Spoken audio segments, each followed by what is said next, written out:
여러분이 이제 오늘 교회에 나와서 이렇게 예배를 드릴 때 아마 혹 사람들이 여러분들에게 어디 가냐고 물어보셨을 수도 있습니다. 그러면 아마 이제 금요기도에 간다고 얘기를 하셨을 것이고, 그것이 저와 여러분에게 말하는 것은 우리가 예수 믿는 사람이라는 것을 또 이야기해 주는 거죠. 우리가 예수를 믿는다, 우리가 신앙생활을 한다라고 말하는 우리 기독교의 가장 중요한 핵심 교리는 예수님을 누구라 고백하느냐 하는 겁니다. 여러분은 예수님을 누구라고 고백하시나요? 예수님께서 물어보셨거든요. 제자들에게도 너희는 나를 누구라 하느냐.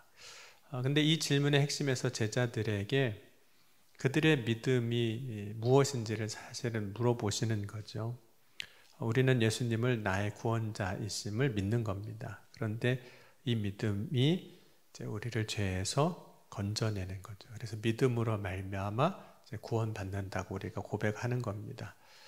믿음으로 말미암는 이 구원은 하나님의 약속입니다. 갈라디아서 2장 16절에도 사람이 의롭게 되는 것은 율법의 행위로 말미암음이 아니요 오직 예수 그리스도를 믿음으로 말미암는 줄 알므로 우리도 그리스도 예수를 믿나니 이렇게 고백합니다.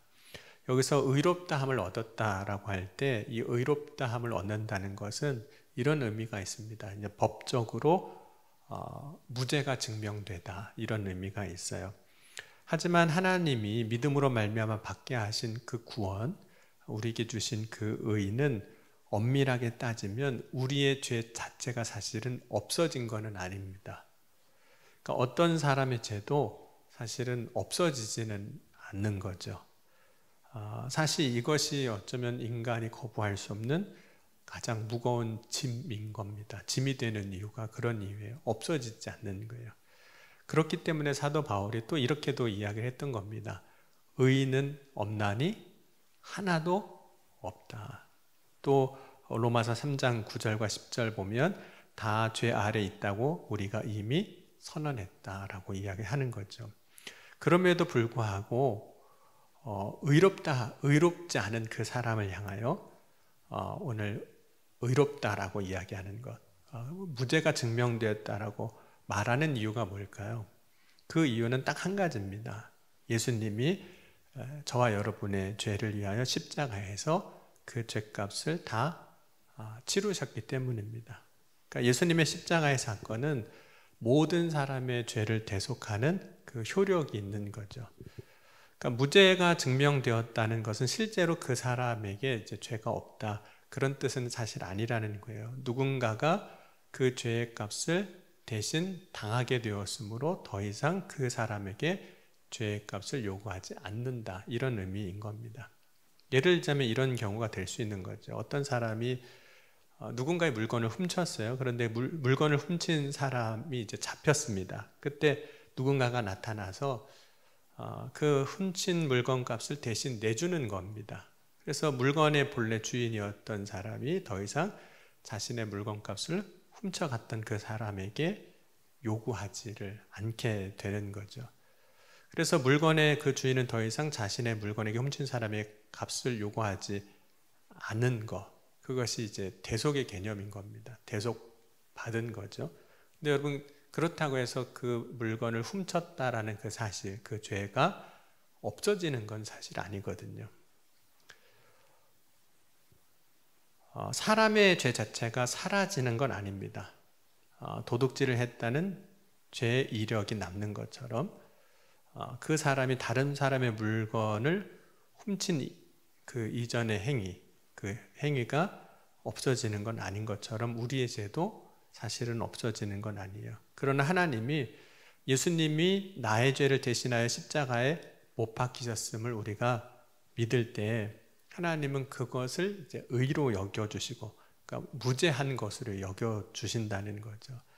그래서 예수 그리스도를 믿을 때, 믿는 사람들을 대할 때 마치 죄가 없는 사람처럼 대해주시는 것, 죄 없는 사람과 같이 은혜와 복을 하나님이 주시는 것, 그것이 믿음으로 말미암아 우리가 이제 구원받았다라고 말하는 한 모습입니다.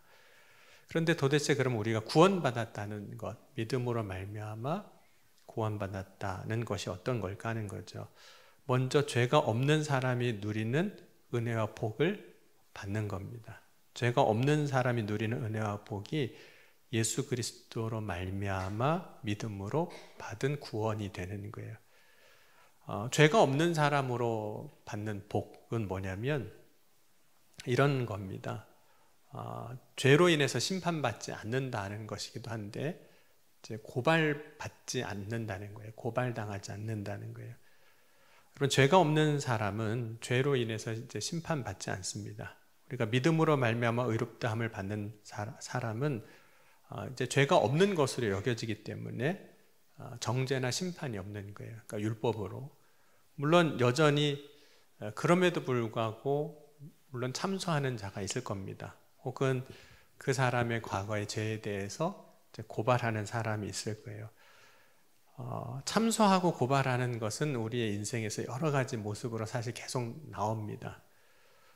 여러분, 아이들이 형이 잘못하면 동생이 가서 얘기하잖아요. 엄마한테. 엄마, 형이 어쩌고 저쩌고 저쩌고, 누나가 어쩌고 저쩌고. 이게 이제 고발하고 참소하는 하나의 형태인데, 그럼 미리암이 이제 모세가 구스 여자를 이제 취하는 장면이 이제 민수기에 나옵니다. 그때 모세를 비방을 해요. 그러니까 그것에 대해서 뭔가 잘못됐다라고 이야기하는 거죠. 그게 이제 참소하는 거, 고발하는 겁니다. 뿐만 아니라 이제 다윗이 이제 언약궤를 다윗성으로 가지고 올 때 너무 기뻐서 이제 춤을 춥니다. 그런데 그때 다윗이 춤추는 모습을 이제 사울의 딸, 이제 다윗의 아내이기도 하죠. 미갈이 보고 마음으로 어떻게 왕이 저렇게 채통도 없이 저렇게 춤을 추고 저러나 이렇게 업신여깁니다. 물론 이제 그걸 말로 대놓고 이제 하진 않았어요. 심중에 말하는 거지만 그렇게 말하는 것은 고발하는 거죠. 어떻게 저럴 수 있어? 이렇게 얘기를 하는 겁니다. 여러분, 예수님 앞에 음행 중에 잡혀온 그 여인들을 사람들이 한 일이 뭐였냐면 고발하는 거예요. 이 여인이 어떤 죄를 졌는지 이제 고발하는 겁니다. 뿐만 아니라 사람들이 나중에 예수님을 이제 빌라도 앞에 끌고 가죠. 그리고 예수님을 이제 고발을 합니다. 사람들은 예수님 앞에 찾아와서 음행 중에 잡힌 여인을 데려오기 전에 사실은 예수님을 이제 고발할 거리를 찾고 있었어요. 다만 그때까지는 정확하게 예수님을 고발할 그 거리를 못 찾습니다. 나중에 고발할 거리를 찾아내는데 크게 두 가지를 찾아내요. 뭘 찾아내냐면 예수님이 신성모독했다라는 겁니다. 종교적인 고발이에요. 예수님이 하나님의 아들이라고 한 것과 예수님이 죄사함을 선포하신 것, 내 죄사함을 받았느니라. 이건 다 하나님이 하실 수 있는 거거든요. 그래서 어떻게 요셉의 아들이, 목수의 아들이, 그러니까 인간이, 사람이 하나님을 대신해서 그렇게 할 수 있냐. 그래서 신성고발로, 신성모독으로 고발합니다. 두 번째, 이제 사람들이 예수님을 고발할 때 무엇으로 고발하냐면 예수님이 유대인의 왕이라고 했다는 거예요. 그 당시에는 로마의 통치, 가이사의 통치, 로마의 황제의 통치를 받고 있는데 예수님이 유대인의 왕이라고 한 것은 그 당시의 통치 제도를 전복시키는 것과도 같은 거거든요. 그래서 빌라도에게 예수님이 유대인의 왕이라고 했다고, 반역을 일으킬 수도 있는 사람이라고 그렇게 고발하는 거죠. 그래서 그때 유대인들, 대제사장이나 이런 사람들이 예수님을 빌라도 앞에 고발하는 것은 정치적으로 고발을 하는 겁니다. 근데 사람들이 예수님을 고발할 조건을 찾으려고 했고 그것으로 막상 고발을 했지만 빌라도 앞에 갔을 때 사실은 빌라도가 예수님을 고발하는 사람들 앞에 죄가 없다라고 얘기를 해요. 죄를 찾지를 못합니다. 물론 이제 나중에 십자가에 못 박게 하긴 하지만 처음에는 죄가 없다라고 얘기를 해요. 여러분, 가룟 유다가 예수님의 제자였지만 예수님을 은 30에 팝니다. 그런데 나중에 예수님이 그렇게 고발당하는 걸 보고 자기가 예수님을 판 것을 후회하면서 이런 이야기를 합니다. 마태복음 27장 4절에 보면 이르되 내가 무죄한 피를 팔고 죄를 범하였도다. 그러니까 예수님이 무죄한데도 그렇게 했다는 거죠. 여러분, 예수님이 죄가 없으심에도 불구하고 사람들은 어떻게 했다는 거죠? 고발했어요. 참소했어요. 죄가 없는 걸 알면서도 예수님을 시기해서 유대인들이 이제 고발을 합니다. 무죄한 예수님을 향해서도 고발하는 사람들이라면 요만한 죄라도 발견하면 어떡할까요? 시기해서라도 거짓말로라도 고발을 하는 사람들이라면, 죄인들이라면 진짜 이만한 거 하나 발견하면 어떻게 할까요? 잘됐다, 요놈 잡았다, 이렇게 되는 거죠. 고발하고 참소하는 겁니다. 그러니까 여러분, 우리가 사실은 고발당하고 참소당하는 거는 어쩌면 너무 당연해요. 너무 쉬워요. 왜? 죄인이니까. 고발은 어디에서도 일어날까요? 원수가 고발할까요? 그죠? 원수가 고발하죠. 보통은 미워하니까 고발하는데, 고발은 누구도 하냐면 형제도 고발해요. 예를 들자면 누가복음 15장에 탕자가 회개하고 돌아왔을 때 그 형이 아버지 앞에 그 아들이 어떻게, 동생이 어떻게 살아왔는지 고발하잖아요. 이렇게 고발합니다. 누가복음 15장 30절. 아버지의 살림을 창녀들과 함께 삼켜버린 이 아들이 돌아오매 이를 위하여 살찐 송아지를 잡으셨나이다. 아버지, 제가 뭐 했는지 아시죠? 하고 얘기하는 거예요. 형제 안에서도 그런 일이 일어나요. 그런데 여러분, 그때 탕자 형이 고발하는 것은 자기 동생만 고발하는 게 아니라 누구도 사실 고발하고 있냐면 그 아버지를 향해서도 고발하는 거예요. 누가복음 15장 29절을 보면 이렇게 얘기를 합니다. 아버지께 대답하여 이르되 내가 여러 해 아버지를 섬겨 명을 어김이 없거늘 내게는 염소 새끼라도 주어 나와 내 벗으로 즐기게 하신 일이 없나이다. 아버지도 그러셨네요. 뭐 이러는 거예요. 아버지도 나한테 잘해준 거 없으시잖아요. 뭐 이렇게 이제 고발하는 거죠. 여러분, 고발을 당할 때 고발당하는 사람이 어떻게 할 수 있을까요? 여러분, 죄가 없을 때 고발당하면 억울할 거예요. 그렇죠? 그래서 고발하는 사람을 향해서 무고죄로 싸울 수 있어요. 그렇게라도 싸울 수 있습니다. 그런데 죄가 있어요. 알아요. 나도 죄인인 걸 알고 내 죄를 아는데 누군가가 여러분을 그 죄를 알고 고발한다면 그 고발 앞에서 그 죄인이 할 수 있는 게 뭐가 있을까요? 사실은 아무것도 없습니다. 아무것도 없는 거예요. 그런데 바로 그때 우리가 예수를 믿는다는 것이 어떤 거냐면 예수님이 우리를 위하여 중보자가 되어주신다는 거예요. 십자가에서 우리를 위하여 대신 죽으신 예수님이 우리가 고발당할 때 이제 요즘 말로 하면 변호사가 되어주신다는 거예요. 그래서 예수님이 십자가에서 죽으심이 나를 대신하여 죽으신 것이고 나의 죄값을 대신 치루어 주셨다는 것을 확증해 주신다는 거예요. 그래서 죄값이 예수님에게 의해 다 치루어졌기 때문에 누군가가 나의 죄에 대해서 고발할지라도 그 고발로 인하여 죄의 심판을 받지 않게 하는 그것이 믿음으로 말미암은 의라는 겁니다. 믿음으로 말미암아 구원받았다라고 이야기하는 겁니다.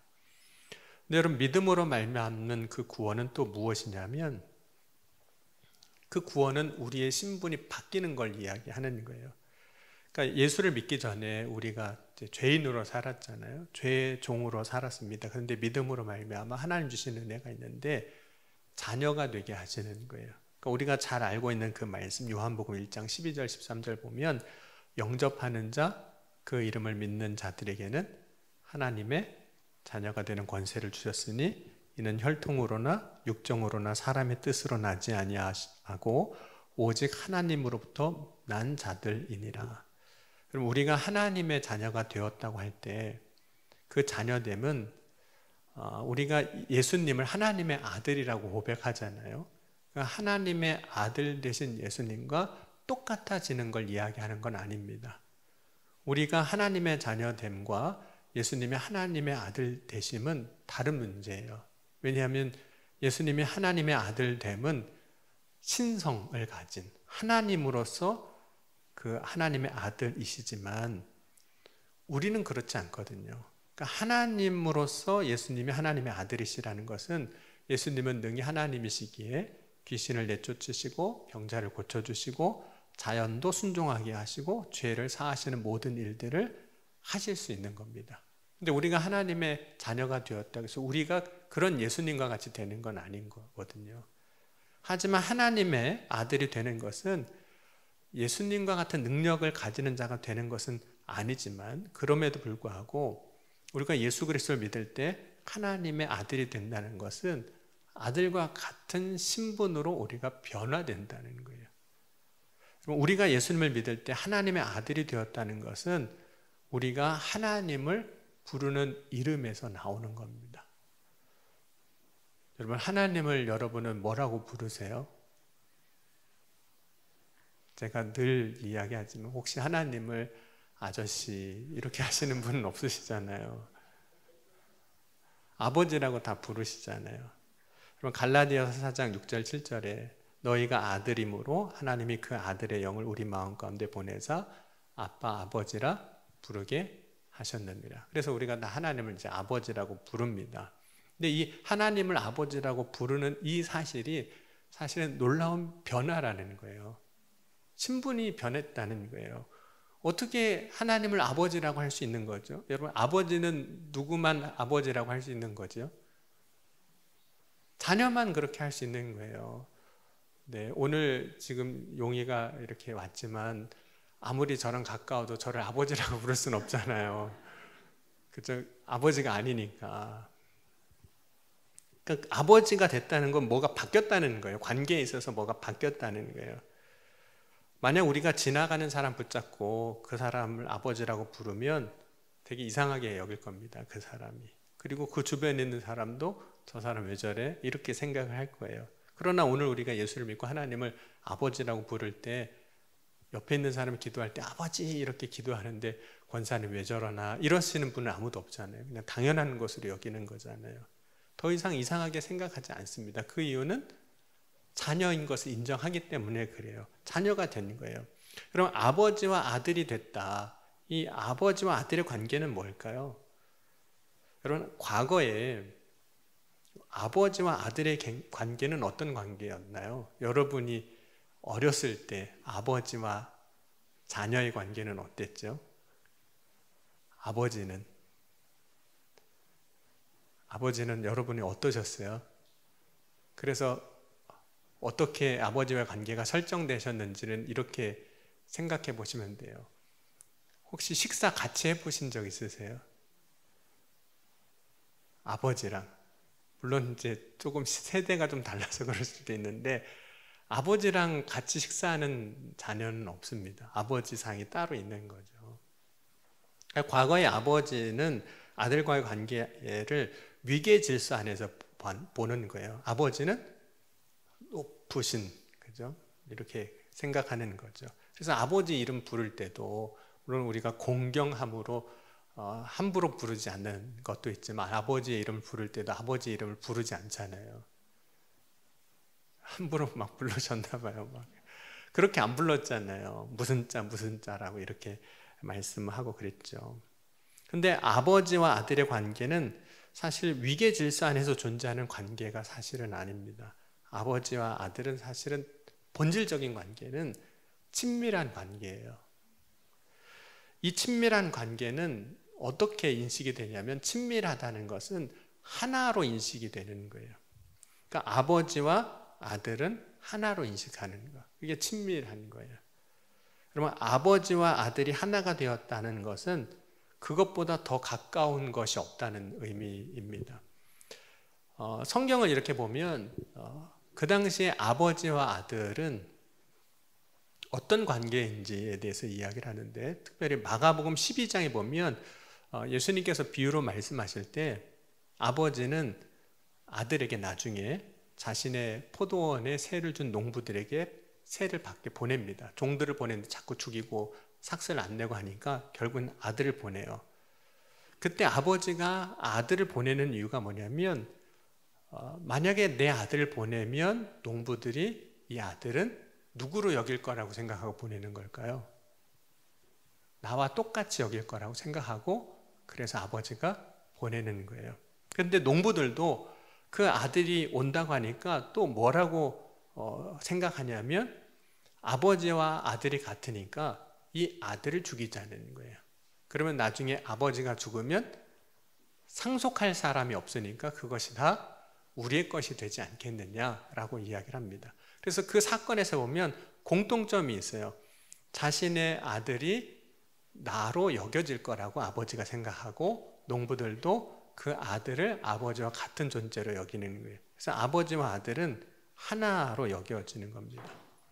근데 아버지와 아들이 하나로 여겨지는 이유는 친밀한 관계 안에 있을 때만 그래요. 친밀한 관계. 여러분, 아버지와 아들의 관계는 친밀한 관계로 여겨질 때 일어나는 게 있습니다. 하나일 때 일어나는 게 있어요. 그게 뭐냐면 소통이에요. 그러니까 예수님께서 요한복음 17장에 보면 기도하시는 장면이 나오는데 이렇게 기도하세요. 우리가 하나 된 것 같이 제자들도, 세상에 남겨진 이들도 아버지와 하나 되게 해달라고 기도합니다. 요한복음 17장 21절과 23절 보면 아버지께서 내 안에, 내가 아버지 안에 있는 것 같이 그들도 다 하나가 되어 우리 안에 있게 하사 세상으로 아버지께서 나를 보내신 것을 믿게 하옵소서. 여러분, 하나가 된다는 것은 막힘이 없는 소통이 있다는 거예요. 여러분, 두 사람이 어떻게 하나가 될 수 있죠? 두 사람이 어떻게 하나가 될 수 있죠? 여러분, 두 사람이 하나가 안 되는 이유는 뜻이 안 같을 때 하나가 안 되는 거예요. 그러니까 소통의 부재가 하나 되는 것을 막는 거거든요. 여러분, 예수님과 하나님의 소통의 비결은 어디에 있을까요? 어떻게 하나 되셨을까요?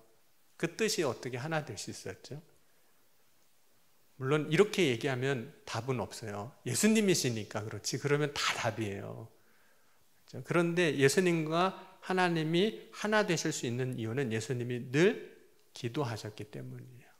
그 뜻을 묻고 그 뜻을 따라가니까 아버지와 아들이 하나가 되는 거예요. 그 뜻 안에서 하나가 되셨어요. 그래서 예수를 믿을 때 우리의 그 변화, 신분의 변화, 자녀가 되는 것, 아들이 되는 것 가운데 중요한 변화가 뭐냐면 하나가 되는 거예요. 그런데 그 하나가 된다는 것은 친밀한 것이고 그 친밀함은 소통하는 거잖아요. 여러분, 친밀하고 소통이 잘 되면 그 앞에 서는 게 즐거울까요? 괴로울까요? 즐겁습니다. 거리낌이 없어요. 하나가 되면. 여러분, 에베소서 2장 13절에서부터 18절 말씀을 한번 같이 찾아보겠습니다. 에베소서 2장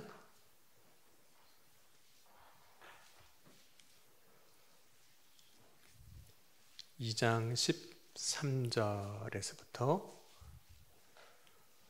18절까지 우리 찾으셨으면 같이 함께 읽겠습니다. 이제는 전에 멀리 있던 너희가 그리스도 예수 안에서 그리스도의 피로 가까워졌느니라.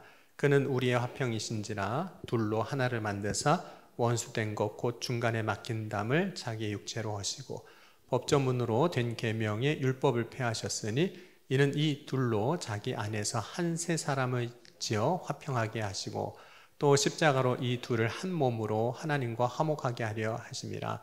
원수된 것을 십자가로 소멸하시고 또 오셔서 먼데 있는 너희에게 평안을 전하시고 가까운 데 있는 자들에게 평안을 전하셨으니 이는 그로 말미암아 우리 둘이 한 성령 안에서 아버지께 나아감을 얻게 하려 하심이라.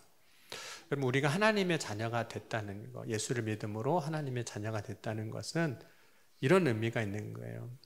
자녀가 됐는데 자녀된 우리가 아버지 앞에 나아가는데 조금도 막힘이 없다는 거예요. 거리낌이 없다는 거예요. 그것이 구원받은 자의 모습이라고 이야기하는 겁니다. 여러분, 만약 우리가 하나님 앞에 서는 일에 거리낌이 있다.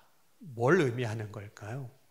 여러분, 아담이 범죄에 의해 하나님 앞에서 숨습니다.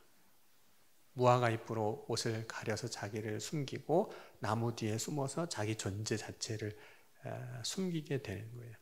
그러니까 숨는 이유는 뭔가 껄끄러운 게 있다는 거예요. 그 껄끄러운 게 뭐죠?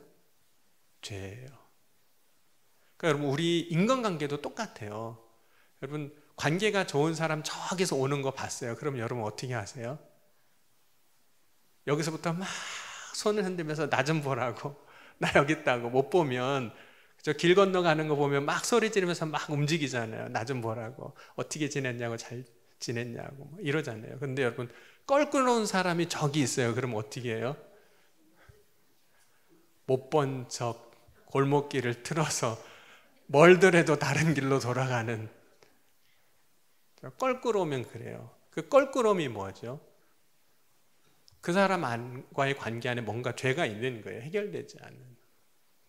그러면 신앙생활도 마찬가지입니다. 그래서 하나님과의 관계가 화해가 되어야 되고, 하나님과 관계가 화해가 된 사람은 이웃과의 관계도 다 화해가 돼야 돼요. 안 그러면 하나님 앞에 나오는 건 너무 좋은데 저 권사님 옆에 앉는 건 너무 싫어지는 거예요. 하나님 앞에 나와서 기도하고 찬송하는 건 너무 좋은데 그 권사님하고 같이 일하는 건 너무 싫어지는 거예요. 그런 일이 이제 우리 안에 실제로 벌어지게 되는 거죠. 여러분 구원받은 자의 삶의 모습은 뭐냐면 친밀한 관계를 맺는다는 거예요. 먼저는 하나님과 친밀한 관계를 맺고, 두 번째로는 이웃과 그런 관계를 맺게 되는 거죠. 그것이 십자가 사건을 통해서, 믿음을 통해서 하나님과 우리가 화해한 구원받은 자의 삶을 살아가는 것이고, 예수 그리스도 안에서 평안을 누리며 사는 거예요. 하나님과의 관계 안에서도 평안을 누리고 이웃과의, 우리의 성도의 혹은 가정 안에서의 관계 안에서도 평안을 누리는 겁니다. 여러분 구원받았다라는 게 뭐냐면 심판을 받지 않는 신분으로 이제 변한 거잖아요.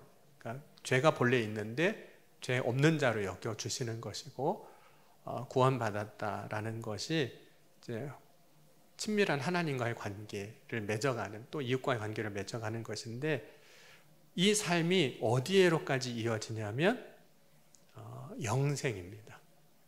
영생이에요. 여러분 영생은 하나님이 주시는, 예수 그리스도를 믿는 자들이 주시는 선물입니다. 여러분 에베소서 2장 8절 9절 보면 너희는 그 은혜에 의하여 믿음으로 말미암아 구원을 받았으니 이것은 너에게 난 것이 아니요 하나님의 선물이라. 행위에서 난 것이 아니니 이는 누구든지 자랑하지 못하게 함이라. 그래서 하나님이 주신 선물이라고 이야기합니다. 여러분 예수님이 이제 십자가에서 고난당하시고 죽으실 때 한 구원받은 강도가 있는데, 이 사람이 구원받았다는 것을 예수님 뭐라고 선포하셨냐면, 예수께서 이르시되 내가 진실로 내게 이르노니 오늘 내가 나와 함께 낙원에 있으리라고 말씀하셨어요. 낙원. 근데 낙원이라고 말할 때 이 낙원이 무엇인지를 구체적으로 누가복음에서는 이야기하고 있지는 않습니다. 마태복음에서는 천국이라고 말하지만 누가복음에서는 하나님의 나라라고 이야기해요. 다만 누가복음에서 부자와 거지 나사로의 이야기에서 하나님의 나라 혹은 천국과 대조되는 것으로 음부 이야기가 나옵니다. 누가복음 16장 23절 보면 그가 음부에서 고통 중에 눈을 들어 멀리 아브라함과 그의 품에 있는 나사로를 보고 이렇게 말씀해요. 그래서 그 음부는 어떤 곳이냐면 영원히 고통받는 곳, 그러나 그곳에서 어떤 사람도 아브라함의 품으로 넘어올 수 없는 곳.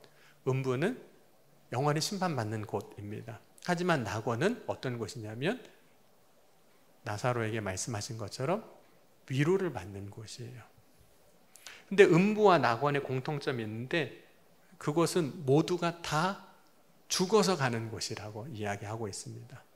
다만 낙원은 영생을 누리는 것이고, 여러분 영생을 누리는 것은 예수 그리스도로 말미암아 심판받지 않은 자가 복되게 살아가는 삶의 모습을 이야기하는 겁니다. 이것이 오늘 우리가 예수 그리스도를 믿음으로 받은 복입니다. 그리고 오늘 이 복을 우리가 사실은 소망하며 살아가잖아요. 이 소망은 또한 우리가 기대하는 장차 올 하나님의 나라에 대한 소망이고 모든 믿는 사람들이 가지는 소망입니다. 사도 바울이 이렇게도 이야기를 했어요. 디모데 후서 4장 6절에 이후에 보면 전제와 같이 내가 벌써 부어지고 나의 떠날 시각이 가까웠도다.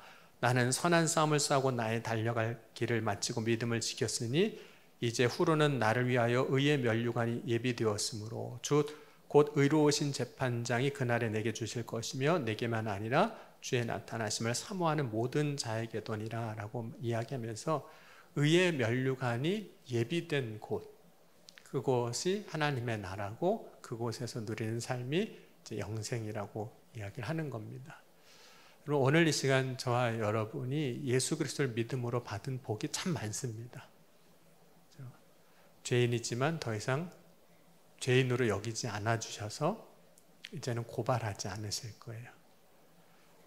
그것으로 인해서 우리가 하나님과 화해하게 되고 또 이웃과 화해하는 삶을, 그래서 하나님 앞에 서는 일에 있어서 조금 더 거리낌 없는 삶을 살 뿐만 아니라 그 예수 그리스도를 믿음으로 말미암아 우리가 하나님이 주시는 위로를 받는 놀라운 축복의 삶을 약속받은 겁니다. 그것이 믿음으로 말미암은 구원이에요. 오늘 그 구원을 저와 여러분이 누렸습니다. 그리고 누리게 하셨어요. 그 증거로 저와 여러분이 하나님을 이제 아버지라고 부르게 되거든요. 오늘 이 시간 하나님을 찾고 구하는 가운데 그 은혜에 기뻐 감격하는 저와 여러분이 될 수 있기를 주의 이름으로 간절히 축원합니다. 우리 함께